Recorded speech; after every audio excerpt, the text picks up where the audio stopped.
You're watching Cinepolitics with me, Faiza Ahmed. Coming up on this week's show, we revisit a political struggle that took place in 1988 in New Caledonia in Mathieu Kassovitz's latest feature film, Rebellion. Now, Kassovitz of La Haine fame has not only directed the film, but he also stars in the leading role as Captain Philippe Legorju. Other members of the cast include Malik Zidi, L'Abbé Lepakis and Daniel Martin. So let's set the scene. Now, the Kanaks are indigenous to the French colony New Caledonia. It's 1988. 30 policemen have been kidnapped by Kanak separatists. Chaos unleashes across the island. Hundreds of French special forces are sent in to try and control the disorder. Now, Kassovitz's character, Philippe, captain of the GIGN, is also part of this operation. His mission is to find rebel leader Alphonse, played by L'Abbé Lepakis, and rescue the hostages. Both Philippe and Alphonse want a peaceful solution, but will the two succeed? Or, with the French presidential elections around the corner, will the greater powers have other plans? Let's take a look.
Joining us today to discuss Rebellion, we have Ken O'Keefe, an activist, and Dave Calhoun, film critic for Time Out magazine.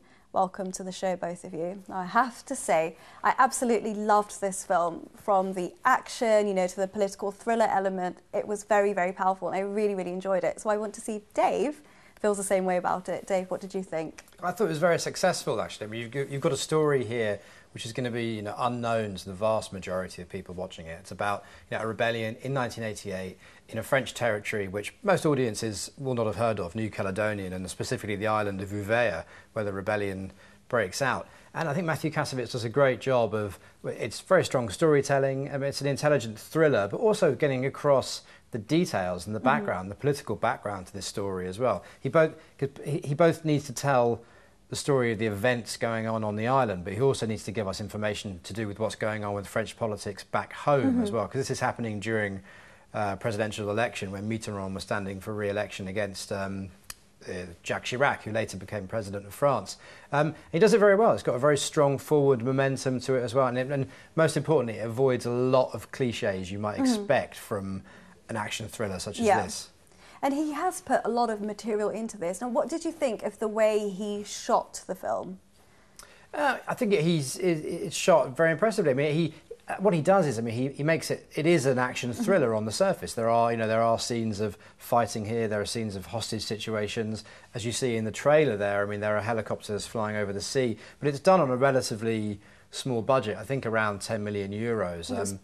He's spoken of how the helicopter we see in the film was actually made of wood, and the helicopters we see flying over the sea were all added digitally afterwards. So he manages to, what he's trying to do here is bring in a mainstream audience to quite a specialist political story, and so the look of the film is accessible. It has the veneer of a mainstream film, but I think what's most important is the script doesn't avoid good, strong ideas and good, strong debate. And I think also, there were certain parts that he shot so well, like the flashbacks that we saw. And, I thought, wow, it's done really well. And the music, it really went with the story. And I was actually I can say, for the first time this year on the edge of my seat with an action film. I really, really like that part. The flashback scene actually is a particularly good one when someone's recounting how this military base was taken over by local rebels, and we're in the military base in the moment, you know, the rebellion having happened, but we see the rebellion happening around the characters now. It's a really strong director's flourish, that. Exactly. Ken, what did you think of this film? Well, the first thing that I really appreciated about the film is that it's not a Hollywood production, because I can imagine how this story would have been told if it had been produced in Hollywood. Having lived in Hawaii and spent a lot of time understanding the impact of the occupation, which is ongoing in Hawaii, and the effects of colonization on the Hawaiian Islands, I can really relate to the feelings of the characters in this film who yearn, the Kanaks who yearn for real independence. The way this film portrayed them, although very accurate, I'd say, probably in the kind of anger, righteous anger that they feel towards the French colonizers, it humanizes them in a way that I think is fair. And it doesn't do it in a trite kind of way where it overly, you know, cliches. It was done with a lot of dignity, and I think, you know, when he kind of said, you know, their fathers, their sons, and you can almost kind of connect with them on that level. But we're going to pause there. Let's go to our next clip. Now, I had the opportunity to meet director Mathieu Kassovitz, and let's see what he had to say, and then we'll see another scene from the film. Thank you for joining us today. Can you tell me why you felt it was so important to make Rebellion today?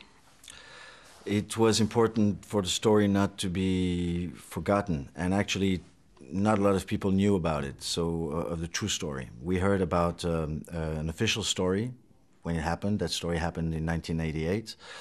And we heard the official story from the government, but then I discovered that there were another story, a different reality to it, and I thought it was important to, you know, movies are memories. Once they're done, they're going to stay. So it was important not, you know, for that story not to be forgotten and to make a movie about it.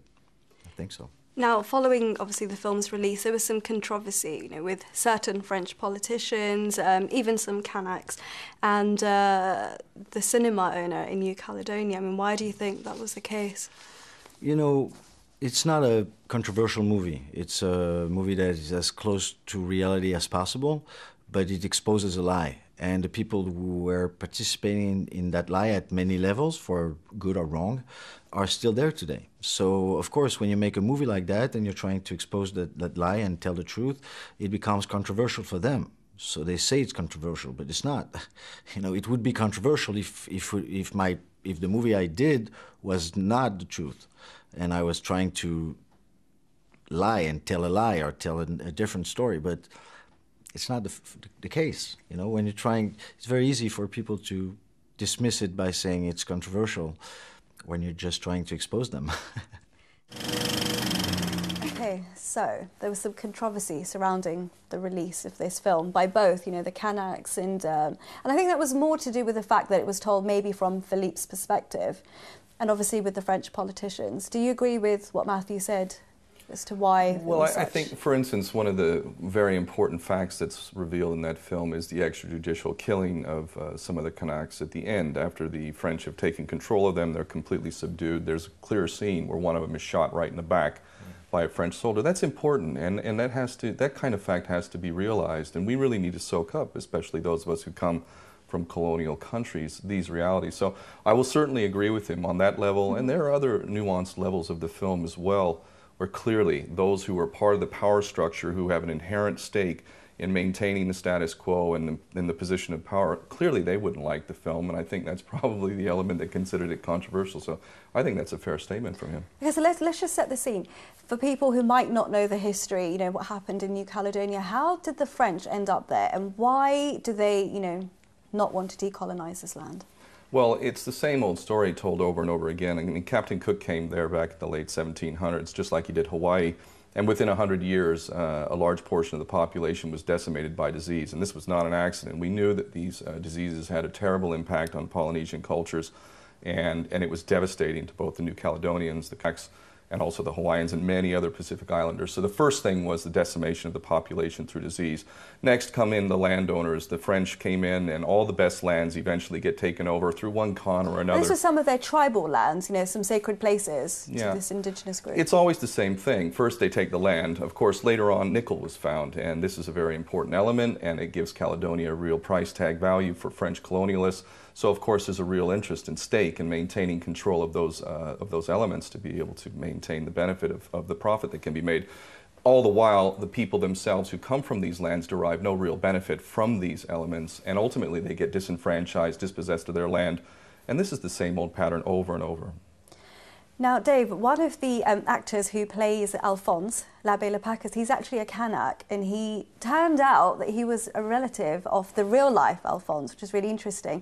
What did you think of his performance? Because he's a first-time actor. I thought it was very strong, actually. And I think the interesting background to his casting, and a lot of the casting in the film, is that Mathieu Kassovitz spent a long time finding Kanaks, or people of Kanak origin, to play characters such as Alphonse as well, because he really felt that if you didn't cast from the culture that was being depicted, there would be a big hole of truth in the heart of the movie, and you can feel that. I think you can feel it not only in the way the lines are spoken, but you can feel it in the body language. You can feel it in the communication between the character played by Alphonse Dianu and Mathieu Kassovitz's character as well, as the head of the SWAT team coming in to try and negotiate this hostage situation. So I think and apparently it's something that Mathieu Kassovitz, it took a lot of time to get that right and to find the right actor. I think it really pays off. There's just a sense of truth. It's hard to explain exactly why, but there's a sense of truth to it. Definitely, and this film did take a long time to get made, just due to these special details that he paid a lot of attention to. Let's pause there. Let's go to our next clip and hear a little bit more from Mathieu. And why did you choose to tell it from Philippe's perspective? Because Philippe Legorju is the captain of that elite SWAT team, who are very responsible and very dedicated to save lives. Even they try not to hurt the people they fight against. So they're very ethical and intelligent people. And he got in the middle of a political fight and a human tragedy, and he had to take decisions that were against his own morality. And so it was there. He was there. It was, when you read the books about the story, about the investigations that were made from journalists, he was there all the time. So he became that axis for him to be the eyes and follow everything, so we, the audience, can be in issues and figure out what we would have done if we were in his shoes, for real. So that's why the character is not very important, but it allows the audience to see everything through his eyes. Up until the end, I couldn't work out what he was going to do, and I was on edge. So, with Philippe, well, how do you want the audience to perceive him? Exactly like that. No, to perceive him. I don't want the audience to perceive him in any way. His personal story is not that important, and Philippe Legorju will tell you that also. He will tell you that his personal story is not that important, but what he witnessed was not only a tragedy, but also an explanation of how the system works and how the system is rigged. So what I want people to understand is it's not how he felt, is how you felt if you were in his shoes again, and if you had to make decisions like that. And you have to make decisions like that. You don't want to judge him. You need to judge the system around him. Don't. It's not about his problems. And actually, while you were wondering what he would do, you would ask yourself, what would I do, right? Okay, so Philippe Legorju. Now, say he had gone against his superiors, I don't know how likely that would have been. What would have been the consequences, and would that have been possible? Well, it would have been rather devastating for the political leadership at the time to be exposed for basically sacrificing their own people and effectively authorizing a bloodbath. It would have been very, very destructive, and to me that's one of the key issues that this film really does bring to light. And I think as we see this world moving more and more towards an illusion of democracy with, in truth, concentration of power even further. In America right now, the president on a weekly basis has meetings to authorize extrajudicial killings of even American citizens around the world. We live in a world where power is being abused on the most obscene levels, and those that follow the orders of these obscene abuses of power really need to think hard about what they're doing. And I believe, and personally, if we're to move into a better world, we must take accountability for our own actions. We can't hide behind the system and simply do what we're told. At a certain point, we've got to do what's right, not just what's right for us, but what's right, period. And I think that's one of the key elements of this film that I really do appreciate. I went through mixed emotions, I'd say, when I was looking at Philippe's character. How did you both respond to him? I think dramatically he's a great character, actually, as Mathieu Kassovitz explains there. In one, his eyes are on so many elements of this story. So he takes us into the hostage situation, he takes us into the minister's office, he takes us into the head of the army. So in terms of a perspective on this story, it's a very strong one because he's dealing with all those elements of all those various characters in it. But morally, he's fascinating as well because he's very much... I hesitate to call him a hero, but he's certainly come out of it thinking he's a flawed hero. He's someone who you think very complex. Is trying to do right, but when it comes to it, he's betrayed by his superiors. They don't stick to their word. A bloodbath ensues, as you say. But what's interesting is we don't then see him. We don't really get his reaction, to be honest. I mean, he's a pragmatist. I mean, he does have to obey orders. He does, in the end, have to just go along with what's happened there, and then in the moment go along with the events that have occurred because of decisions taken above him. And the interesting thing is that limits the responsibility that he has to the events that we see there as well. And it makes us think of the bigger system, of which he's only a small part. Now, Ken, I think at the time, the Kanaks, obviously, the French had a socialist president. They had a lot of faith in him. I think they thought he may do the right thing by them. That didn't really happen. I mean, the referendum's around the corner. Again, there's a socialist president in power. What are your thoughts? Well, the path to freedom and decolonization is generally not a very pleasant one and oftentimes bloody, and the Kanaks have dealt with huge injustices for, 200 years now plus. And ultimately, I have to say, I've had a recent conversation with a high school friend of mine in which he said, if America hadn't taken over Hawaii, a worse nation would have. Well, in truth, actually, we can look and see that the New Caledonian people, the Kanaks, actually have a real opportunity, it looks, to have full and complete independence, which I believe in 100%. And that brings in other issues in the film, which we don't get into detail, and I don't think there was room for it, but the issue of who actually gets to decide that. Do settlers get to decide that? Do the settlers in Palestine get to decide what is the political reality of the nation and ultimately the future of the nation? Well, we'll come back and talk more about that in the next section. Let's go to our final clip from the film. I want them to remember about that community and that different civilization from ours, where people think differently and have a different interaction with each other and different interaction with nature, with life, with the elements. And obviously the referendum is around the corner, but it keeps getting delayed. Do you think that this community, the Kanak, should get their independence? It's not for me to say, but if they want their independence, they're going to vote for it, and they should get it. I don't know what is the best thing for them, and it's a very complicated situation. But independence is mandatory everywhere in the world for everybody. So colonies are not relevant anymore, and we should, they have the opportunity to get it. So let's hope let's hope it's going to work out. So Ken, under the occupation of the French, what kind of treatment has been afforded to the Kanaks?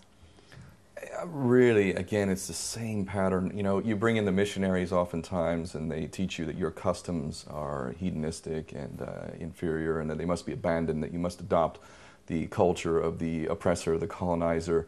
Laws are passed which make your own customs illegal. This has happened. So I think in the film, Alphonse basically did say at one point that they didn't want to have this hostage situation. They were only trying to defend their culture, which they felt was under threat.